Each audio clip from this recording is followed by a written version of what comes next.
Son las 8 de la mañana, 28 minutos. Estamos aquí ya para la entrevista con el sacerdote de formación jesuita Roberto Valencia. Vamos a platicar precisamente de la visita del Papa, el mensaje central, qué viene después de esta visita, que todo lo que dijo el Papa, las menciones que hizo, sus mensajes, creo que vale mucho la pena revisarlo, por eso lo hemos invitado a tratar de entender todo esto. Roberto, bienvenido a Telereportaje. Un gusto, Manuel, saludos a todos los que nos escuchan en el periódico del Aire. Bueno, quiero comentarles, es importante que yo les comente sobre Roberto Valencia, es sacerdote, 22 años de formación con la Compañía de Jesús, donde estudió filosofía y teología con especialidad en teología espiritual en la Universidad Gregoriana de Roma de los Jesuitas, maestro en educación especial y actualmente coordinador de la Pastoral de Educación y Cultura de la Diócesis de Tabasco y capellán de la Parroquia Universitaria San Marcos en el Country.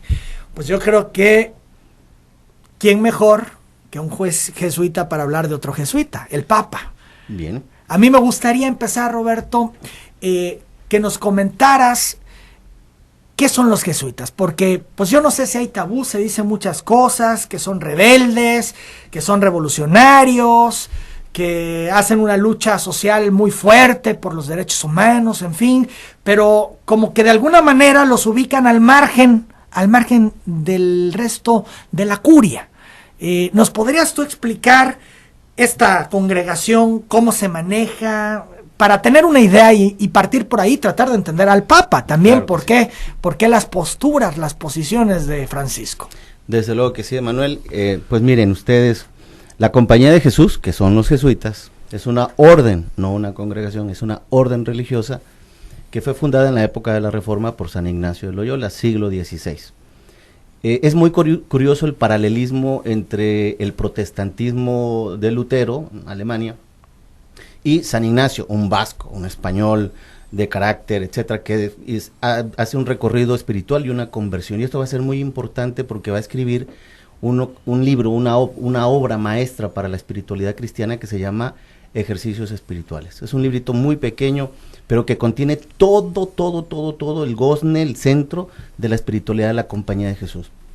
Todo jesuita, todo hombre que desea ingresar a la Compañía de Jesús, tiene que vivir y beber de esta espiritualidad cristiana, que es básicamente desde entonces el sustento de muchas otras órdenes religiosas como espiritualidad. Y estamos hablando de espiritualidad porque tú me preguntas qué es lo que hace diferente a este Papa.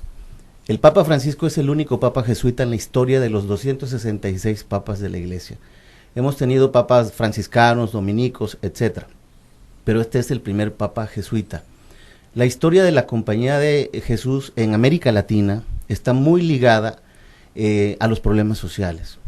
Es muy interesante, pero por ejemplo ahora en Morelia, cerca de la catedral donde estuvo el Papa, fue el colegio de San Nicolás, el colegio donde estudió nada menos que el padre de la patria, el cura don Miguel Hidalgo y Costilla, que no era jesuita, pero que tuvo en toda su formación maestros jesuitas que le fueron inculcando a él el pensamiento nacionalista. Han sido aguerridos en la lucha en favor de los derechos humanos. En favor de un pensamiento libre, que hoy llamamos nosotros la defensa de los derechos humanos.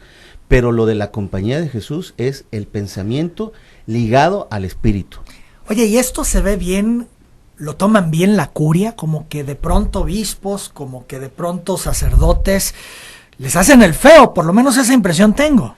Sí, según los tiempos y modas espirituales. Y déjame decirte algo ahora, porque hablo de moda espiritual, ahorita voy a tratar de explicarte con la venida del Papa Francisco a México algunas expectativas que yo encontré en varios núcleos de población. Y una de ellas era la moda espiritual, la moda del Papa Francisco. Como es el Papa de moda, es decir, el que dice frases elocuentes, el que se acerca a la gente, pues todo el mundo quiere estar en la onda de la moda espiritual.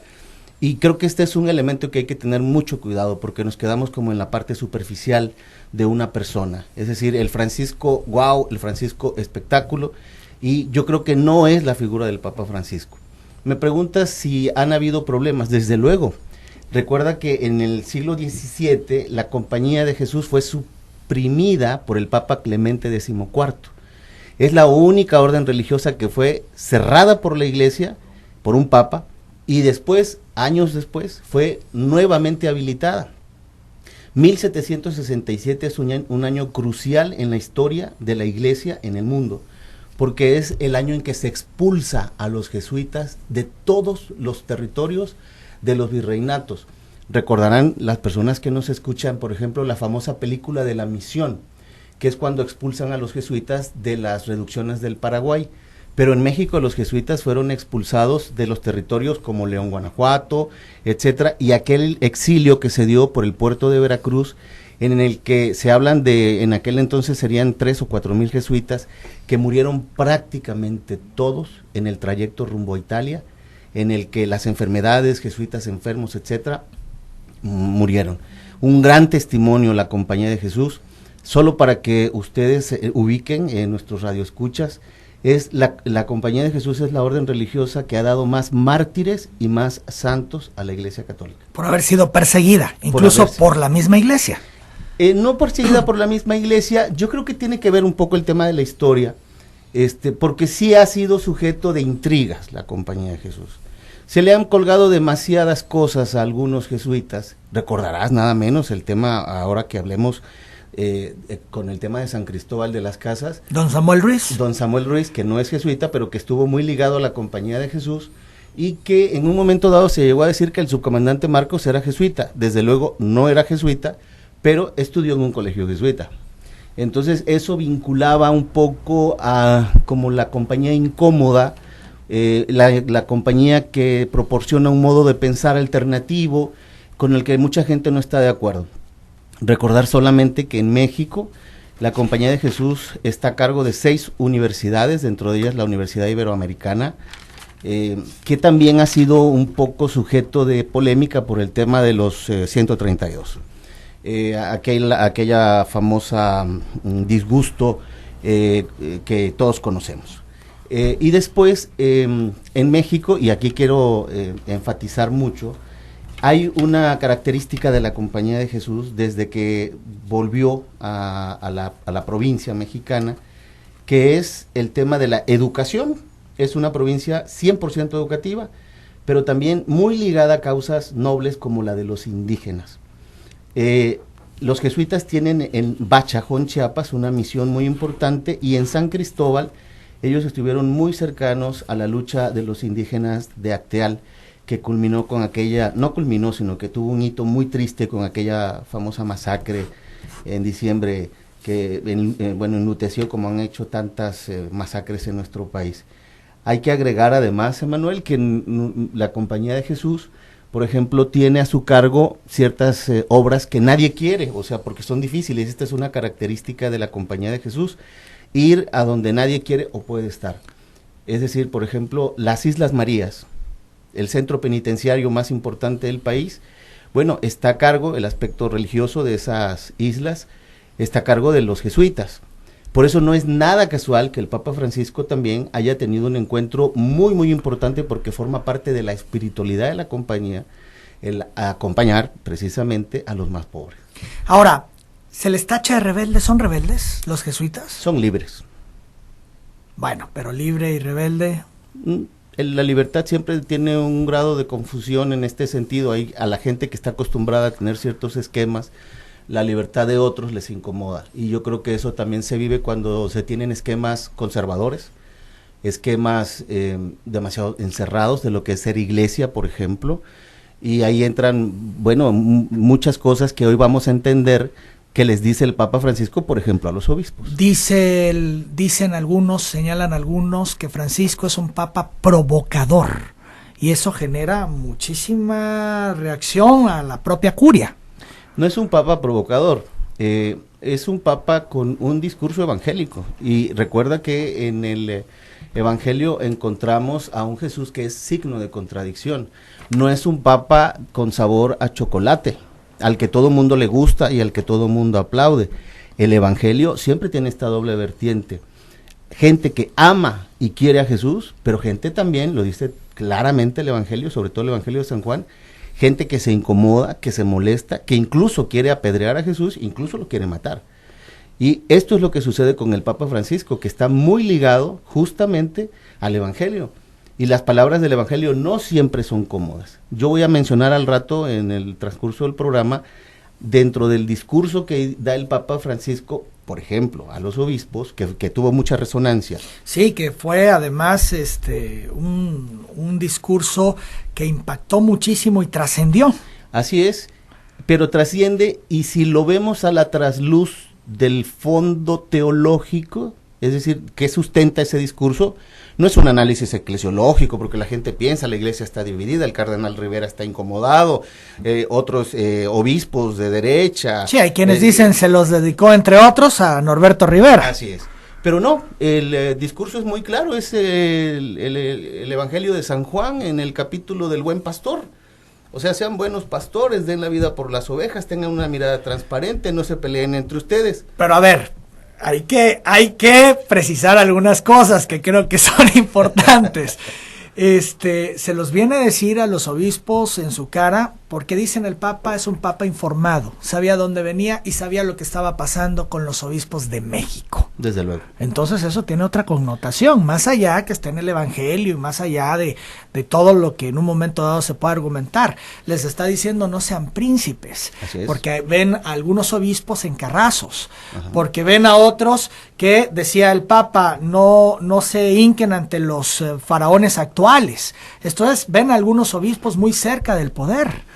Así es, y por eso cobra... Entonces, por eso impactó, por eso incomodó, incluso las caras de los obispos en las tomas que se hacían, eran de una seriedad y una incomodidad total lo que les estaba diciendo el Papa. Yo creo que sí, Manuel, y habría que leer esto también desde el preámbulo que fue el discurso que el Papa da a su llegada en Palacio Nacional sobre el tema del caldo de cultivo en el que México se está desarrollando ahora. Yo creo que el Papa capta muy bien desde Roma y con toda la información que él tiene, que de pronto se da en las instituciones, en una sociedad corrompida. La corrupción corrompe todo, incluso los esquemas más sagrados los puedes corromper. Y el Papa se da cuenta de que algunas personas, dignatarios eclesiásticos, ya habían adoptado esta forma, este estilo de vida, que no es nada evangélico, pero que dentro del autoengaño que tiene este sistema de corrupción en el que estamos viviendo, pareciera que está bien tener supercarros, vivir en una situación sumamente acomodada, sin estar cerca del pueblo pobre, sin tener la mirada transparente. Esta frase de que la iglesia no necesita de las tinieblas, que no necesita hacer arreglos en lo oscurito, que la iglesia tiene que estar del lado de la luz, este discurso es sumamente fuerte, diciéndole a los obispos, ustedes, hay una frase que ayer me encantó cuando lo estaba yo leyendo, dice, ustedes tienen una historia, una carga histórica de gigantes. Ustedes están sobre espaldas de grandes gigantes de este país que dieron la vida. ¿Y en qué momento nos extraviamos de un fray, de Vasco de Quiroga, de Bartolomé de las Casas, en fin, de tantas personas? Y dices, es cierto, o sea, nosotros tenemos una tradición cierta de misioneros que hicieron de México no solamente desde el punto de vista religioso, sino también todo el desarrollo, la expansión, la agricultura, la ciencia, en fin, lo que era la iglesia del siglo XVIII. Alguien decía alguna vez, eran las manos muertas de la iglesia. No, si la iglesia fue la que puso a producir en la época del virreinato a este país. Pero les dice príncipes al final de cuentas, les dicen, sí, están alejados de lo que debe de ser, ustedes son pastores y no están cumpliendo. En pocas palabras, eso les dice a los obispos. Sí, y nos dice además, les dice a los obispos y a los sacerdotes. Quiero decir algo a propósito del discurso de los obispos, porque el teacher López Dóriga, antes de, terminando la visita del Papa, entrevistó al presidente de la República.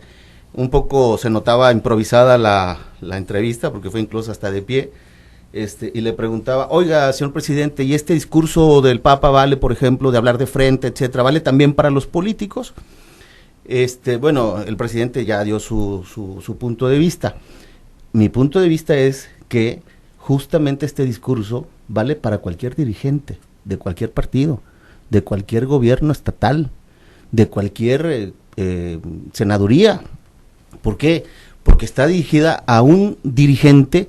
¿Qué son los obispos? Son dirigentes de grupos sociales, de grupos de personas, la Grey Católica dividida en porciones, que son diócesis, 170 diócesis, pero les dice, sean buenos dirigentes, no sean tramposos, no hablen con la mentira, no hagan arreglos al oscurito, díganse las cosas de frente. Basta del chisme, ¿no? Basta del chisme, Estuvo dura esa basta frase. de estarse dando patadas bajo la mesa. No necesitamos en este país príncipes, pero no solo a los obispos, no necesitamos gobernadores príncipes, no necesitamos presidentes príncipes, no necesitamos monarcas, necesitamos servidores públicos, necesitamos, en el caso de la iglesia, pastores, ¿verdad?, con un corazón humilde, que ese es el llamado justamente de un papa jesuita. Son las 8 de la mañana, 44 minutos. Vamos a la pausa, regresamos, seguimos platicando con el sacerdote de formación jesuita, Roberto Valencia. Y es que se ha comentado que el catolicismo ha bajado en tan solo 30 años por el alejamiento de la curia con su feligresía, sobre todo con los más pobres. ¿Tú coincides con estos señalamientos? Volvemos con eso después de la pausa. En eléctrica